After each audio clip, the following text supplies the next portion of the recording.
Part 1. A Different World. The year was 2150, and humanity had spread to the farthest reaches of the galaxy. With a fleet of ships designed to explore new worlds, Earth's inhabitants were no longer confined to one planet. But even in the vast expanse of space, there were still places untouched by advanced technology in the modern world. One such world was known as Kara, a distant, isolated planet that was home to a simple, tribal society. Captain John Rook stood at the front of the exploration ship, looking out at the planet from the observation deck. His mission was clear: explore, document, and learn about the culture of the people living on Kara. Yet there was something special about this world. Rook couldn't shake the feeling that this mission would be different from the others. It wasn't just another trip to catalog new life forms or to study a planet's resources. Kara was a living example of a world that hadn't yet been touched by modern civilization. The humans on the mission were here not just to explore but to witness a world that seemed to hold the secrets of a simpler, ancient way of life. The ship landed smoothly on the planet's surface, and the crew quickly began setting up their base. The locals had heard of the human explorers and were curious about the newcomers. They had been waiting not in fear but with open minds. These people had their own beliefs, their own way of life, and they lived off the land, just as their ancestors had done for thousands of years. Among the crew was Casa, a young woman of Apache descent, who had volunteered to join the mission as a cultural liaison. Casa had grown up in a world where technology was becoming more and more dominant, but she also held on to her roots, respecting the ancient ways her ancestors had lived. Her interest in the mission wasn't just scientific, it was personal. She had always wanted to understand how different societies thrived, how they interacted, and what brought them together. As Casa stepped off the ship and into the warm, dusty air of Kara, she was immediately struck by the beauty of the land. The sky stretched endlessly, filled with stars and distant galaxies. The planet's landscape was lush with forests and towering mountains, and the air smelled fresh and alive. It was unlike anything she had ever experienced. Casa's first encounter with the locals was with a woman named Tali, who approached her with curiosity in her eyes. Tali was young, about Casa's age, but her life had been so different. She wore a simple outfit made from animal skins, and her hair was braided in intricate patterns. She spoke softly, but there was a strength in her voice, a strength Casa recognized in herself as an Apache woman. Tali's eyes were wide with wonder as she looked at Casa. "You came from the sky," she said in her native tongue, pointing up to the stars. "Why?" Casa smiled. She had learned some of the language from the translators before they arrived, but she knew that communication was more than just words. "We came to learn," Casa replied. "To understand your people, your world." Tali nodded, though she seemed confused by Casa's words. "We don't need to be understood. We live with the land. That is enough." Casa laughed, her voice gentle. "You live with the land, yes, but you also have a history. I want to learn about that. And maybe we can share what we know too." Tali was intrigued by Casa's openness. "What do you want to know?" she asked. Casa paused for a moment, thinking. She didn't want to come across as too eager or pushy, but there was one question she had always wondered about. "How do your people? How do they make families? Where do children come from?" The question hung in the air between them, and for a moment Tali looked confused. Then her face lit up with curiosity, as though Casa had asked something that was entirely new to her. "Children? They come from the land, from the animals, from the spirits." Casa nodded, her mind racing. "I understand that. But how do you and your people, become parents?" Tali thought about it. "We find each other," she said, pointing to her chest. "In here. The man and the woman come together, and the spirits give them children. They raise them together, with love." Casa listened carefully, fascinated by the simplicity and beauty of the answer. In her world, children were often raised by a community of people: nannies, schools, friends. There were many ways to raise a family, but here on Kara, it seemed so much more connected to nature, to the earth, to the spirits. There was a deep bond between the people and the world around them, one that Casa had never fully understood until now. The conversation took a surprising turn when Tali, who had been watching Casa closely, asked a question that left Casa speechless. "So, white people make children this way?" she asked, her voice full of innocence and curiosity. "Can I try too?" Casa blinked, momentarily unsure of how to respond. She wasn't sure if Tali was referring to the biological process or the way families were formed, but the question seemed so pure, so untainted by any judgment or preconceived notions. It was simply a question, asked out of genuine curiosity. Casa took a deep breath, trying to gather her thoughts. In some ways, yes, we make children the same way, she said slowly, choosing her words carefully. But how we create families can be different. There are many ways to raise a child, to love them, to teach them. Some of us have families of our own. Others find family in different ways. It's a choice, a bond built on love and respect. Tali listened carefully, nodding. She seemed to understand the concept, though she clearly had more questions. But Casa wasn't sure she had the answers. How could she explain the complexity of human relationships to someone who had grown up in such a simple, yet deeply spiritual way? Over the next few days, Casa spent more time with Ta'ali and the other members of the tribe, trying to understand their way of life. The people of Kara didn't use advanced technology, but they had developed a deep connection with the land. They knew how to heal with plants, how to build shelter from the earth, and how to live in harmony with nature. It was a way of life that was both beautiful and challenging. Casa saw how hard they worked to survive in a world that was often unforgiving, but she also saw the joy they took in the simplest things, whether it was a shared meal or a song sung under the stars. Despite the differences in their cultures, Casa couldn't help but admire the strength and unity of these people. They lived in a world without the distractions of technology, and yet they had something that Casa often felt was missing in her own world: a deep sense of connection to the earth, to one another, and to the spirit that tied them all together. Casa knew that her time on Kara would change her, and she could see that the humans were just as fascinated by the tribe's way of life. There was something special here, something that she hadn't expected to find when she first arrived.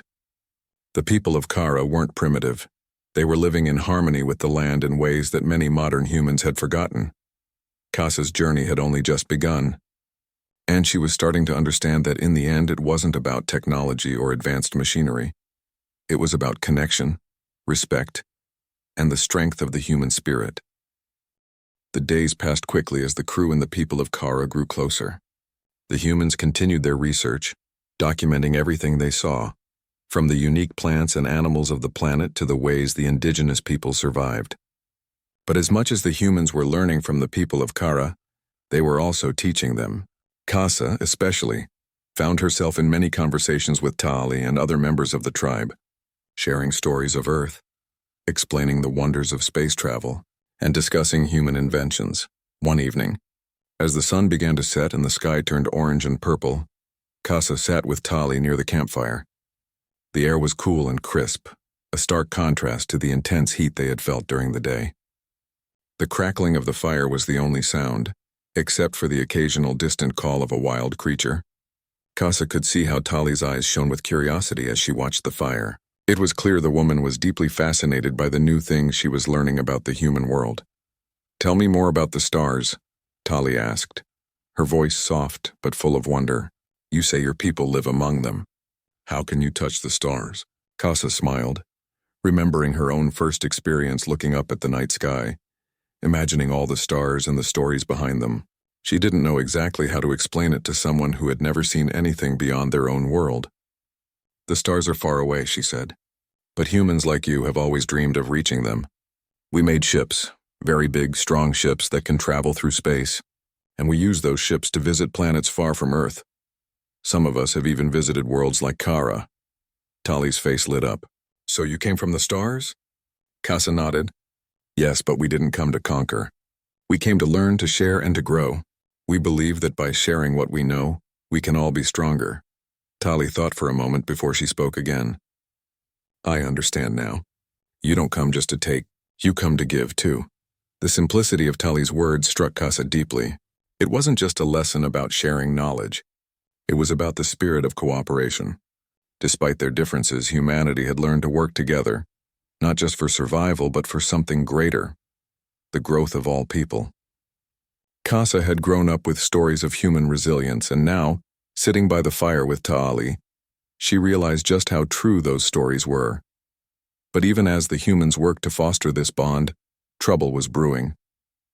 Deep in the forests of Kara, An unknown threat began to stir. There had been whispers of strange creatures, predators that moved under the cover of darkness, attacking livestock and causing chaos among the indigenous villages. The explorers, with their advanced technology, were able to track the creatures' movements, but they couldn't identify them. The local people, though, were no strangers to danger. They had survived in these wild forests for generations, but they had never faced anything like this. One morning, as the crew gathered for their daily briefing, Captain Rook addressed the group with a serious expression. "We're dealing with something dangerous," he said, his voice firm. "These creatures aren't like anything we've encountered before. We'll need to work with the locals to find a solution." Casa immediately thought of Ta'ali. She knew that the people of Kara had an intimate understanding of their land, of the animals and the way they moved. The humans had the technology, but the locals had the wisdom of the earth. Together, they might just have the key to stopping whatever threat lurked in the shadows. That afternoon, Casa and a small group of explorers, including Ta'ali, ventured into the forest to investigate. The atmosphere was tense, the air thick with anticipation. Every rustle of leaves or snap of a twig sent a jolt of fear through Casa's body. But Ta'ali was calm, moving with purpose and confidence through the dense woods. She had grown up here. She knew the land like the back of her hand. For hours they tracked the creatures, using a combination of human technology and Ta'ali's knowledge of the forest. Finally they found them. The creatures, large and menacing, had been hiding in the shadows, waiting for their next attack. The predators were unlike any species Casa had seen before. They were sleek and fast, with sharp teeth and glowing eyes that shone in the dark of the forest. Their bodies were covered in scales that reflected the dim light, making them almost invisible when they moved. Casa's heart raced as she looked at the creatures, but she couldn't help feeling a sense of awe. Despite their terrifying appearance, these creatures were part of Kara's ecosystem. They were not evil or malicious, they were simply doing what they had to do to survive. "Do you have a plan?" Casa whispered to Ta'ali, who was crouched next to her watching the creatures closely. Ta'ali nodded. "We must not kill them. We must make them go away." Casa was surprised. "But how?" "We must use what we know," Ta'ali replied. "We know the land, the plants, the sounds. We will guide them away." Casa understood now. The locals didn't believe in violence unless it was absolutely necessary. They didn't want to destroy the creatures. They wanted to understand them and live in balance with them. Casa realized that this was where humanity's strength truly lay, not in dominating other species or resources, but in the ability to find common ground and work together to solve problems. The plan was set into motion. The humans, with their advanced technology, used sound-based devices to create distractions and draw the creatures away. At the same time, Ta'ali and the other members of the tribe used their knowledge of the land to create barriers made of natural materials. It was a delicate operation, one that required perfect cooperation between the two cultures. As night fell, the creatures began to retreat, driven by the sounds and the barriers that had been set up. Slowly, they disappeared into the deeper parts of the forest, no longer a threat to the village. Casa let out a breath she didn't realize she had been holding. The mission had been successful, but more importantly, it was a triumph of cooperation between humans and the people of Kara. Back at the camp, the humans celebrated their success. They hadn't just fought off a threat. They had worked alongside the locals to find a solution that respected the balance of nature. It was a powerful reminder of what humanity could accomplish when they worked together, not just with their technology, but with the knowledge and wisdom of other cultures. As the fire crackled once again, Casa sat beside Ta'ali, both of them watching the stars. For the first time since arriving on Kara, Casa felt truly at peace. "You were right," she said, looking at Ta'ali. "Humans don't just come to take. We come to give, to learn, and to grow." Ta'ali smiled, her eyes reflecting the light of the fire. "Yes," she said softly. "And when we work together, we are stronger." Casa nodded, understanding now more than ever. The humans had their technology, and the people of Kara had their wisdom. But it was in combining those strengths that they could truly make a difference. Humanity wasn't just about advanced technology. It was about the heart, the spirit, and the willingness to learn, grow, and connect with others. And in that moment, under the vast sky of Kara, Casa realized that humanity's greatest strength wasn't in conquering worlds or dominating other species. It was in understanding, in compassion, and in the ability to work together to create something better for all.